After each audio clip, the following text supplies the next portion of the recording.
Good day, everyone! Our topic for today is learner diversity and inclusive education. I am Junico Marie A. Racanyas, together with my co-reporter, Ms. Abigail Ramonal, and Mr. Rex Lawrence Ruteracion. Our learning objectives for today is in the end of this discussion, students will define and identify what inclusive education and learner diversity mean in simple terms. Second, students will value the importance of inclusive education by expressing a commitment to welcoming and adapting their approach for all the diverse learners. Third, students will explain the difference between an accommodation and modification. When we talk about learner diversity, it means that every student is different. They have unique brain, background, and also interest. We as pre-service teachers and also teachers, we should accept and welcome those differences inside our classroom. If we accept that every student is unique, then inclusive education is our response. It is the plan to teach everyone.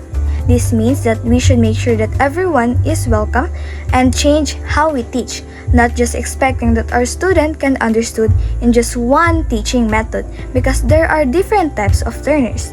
And by doing this, everyone can learn and succeed together in the same classroom. Now, let's talk about individual differences in development. So, why does our students have differences? It is the influence of nature and nurture. Nature is about the personality, traits, and skills that a student have that comes from its parents and ancestors. While nurture is the story that shapes you, it is influenced by your family, culture, society, environment, and life experiences. For us, pre-service teachers and teachers, we should always remember that our classroom is part of the student's nurture. There are 4 areas of differences. First is cognitive differences, second is physical or motor differences, third is socio-emotional differences, and lastly, background differences. First, let's talk about cognitive differences. Every student is not smart in the same way. According to Gardner's theory, that every student have different kinds of smart or intellectual profiles. There are also different learning styles. First is visual learning. This is where students learn most when they are seeing pictures, videos, and animation. Second is auditory learning. This is where students learn most when they are hearing things like discussion, lecture, or music. Third is reading and writing. This is where students learn most when they are reading text and writing some notes. And then lastly is kinesthetic. This is where students learn most when they are doing, like experiments or hands-on activities. And here's an example of cognitive differences.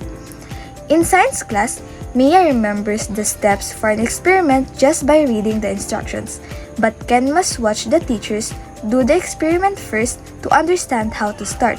So the difference here is Mia is a reading and writing learner because she can understand by just reading. However, Ken is a visual learner because she needs to see the teachers do it first before he can do it. Teachers also have to understand how the brain works because they need to reach every student and tap their strengths. Second is physical or motor differences. You should know that your students have different physical sizes. They can be tall, short, large, or small. And in strength, some of your students can carry heavy things and some of them cannot. And also in motor skills, some of your students can successfully run, throw, jump, write, or use scissors successfully. However, some of them is having a hard time doing that. Here's an example. During craft time, Maria can quickly cut out tiny shapes with scissors, while Tom struggles to hold the scissors correctly and can only cut out large, simple shapes. In this example, Maria has a fine motor skills, however Tom is just developing its motor skills. And for teachers, you should know that your students have different kinds of speed and physical energies. Third is socio-emotional differences. We should understand that our students have different kinds of managing their emotions like sadness or anger, and then second is building friendship or how they connect with other peers or students, Third is handling stress, how they handle when they have problems. And then lastly is understanding themselves or having a self-concept and self-confidence. An example of social-emotional differences is when their group's tower falls over, Anna starts crying and gets angry at her friends, while Ben stays calm and quickly tells the group, "It's okay, let's try to build it in a different way." So Anna is not good at managing her emotions, while Ben is good on managing his emotions and he have problem-solving skills. A teacher's role is to teach and model good social and emotional habits. Lastly is background differences. Teachers should know that your students have different living situations or experiences outside the school. And then their language skills, you should also know that maybe they have low vocabulary because the language that they use in schools is not used in their homes. And then third is cultures. You should know that your students have different cultures. And then lastly, financial resources. Not all of your students is wealthy. Some of them is in an average family or low-income family. And these can affect their learning in school. For example, the teacher asked everyone to talk about a recent family trip. Sam excitedly describes his airplane ride to another country, but Lily says nothing because her family has never been able to afford a trip. So Sam comes from a wealthy family, however, Lily comes from an average family. So as a teacher, you should know the background of your students before giving them tasks or requirements. Next is learners with special needs. What are special needs? Learners with special needs are students who may need extra help or different approach.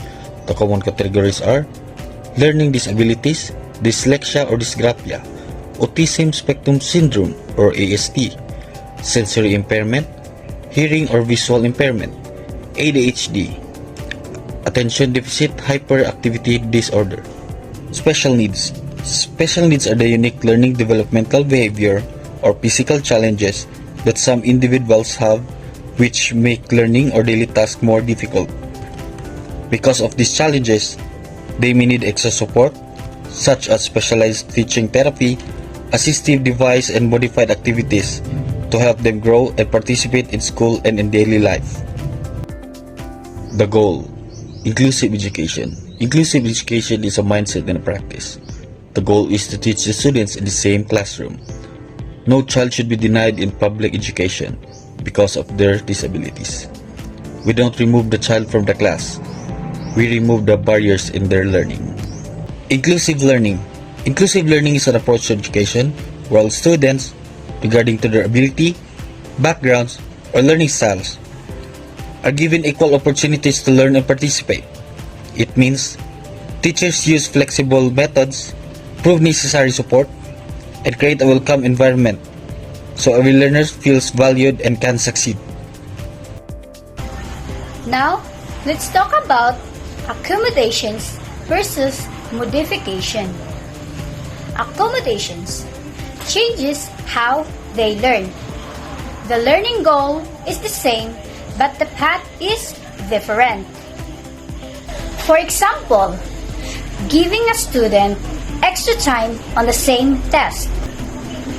This helps student access the material without changing what is being assessed. Modifications changes what they learn. The learning goal is different and expectations are adjusted. For example, giving a student a test with fewer and simpler questions. This adjusts the content or complexity to match the student's needs. Why does inclusion matter? 100% of students benefit from inclusive practices. It's a win-win. For learner with special needs or LWSN, better academic results and social skills. This means inclusive environment, reduce stigma, boost confidence, and provide tailored support, helping the student thrive academically and socially. For other students, develop empathy, patience, and a real-world understanding diversity. This means interacting with diverse peers, prepare students to collaborate in a diverse society, fostering respect and reducing prejudice. And for our activity, I have here questions. Number 1.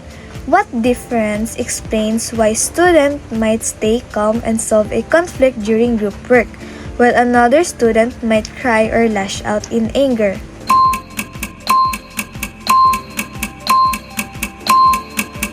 Correct.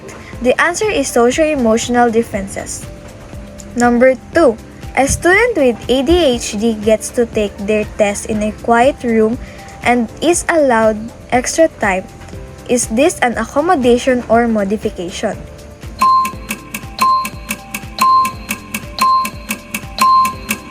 Correct. The answer is accommodation. Number 3.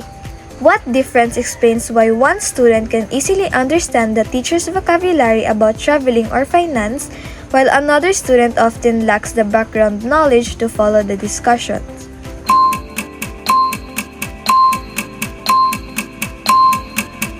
Correct. The answer is background differences. Number 4. A high school class is reading the novel Romeo and Juliet for a student with a learning disability. The teacher provides a simplified summary of the novel and assigns half the writing questions. Is this an accommodation or modification?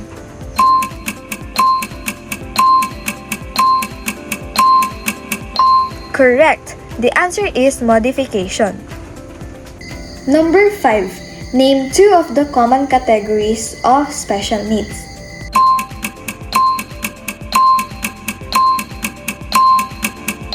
If your answer is one of these, then you're correct. To summarize all of the topics, inclusive education is the practice of teaching all students together, even with their differences like cognitive, physical, socio-emotional, and background or special needs. The main goal is to remove barriers to learning, not the student. This is done by 2 strategies. Accommodations, changing how they learn, and modifications, changing what they learn. Always remember that children learn best when they feel safe and valued.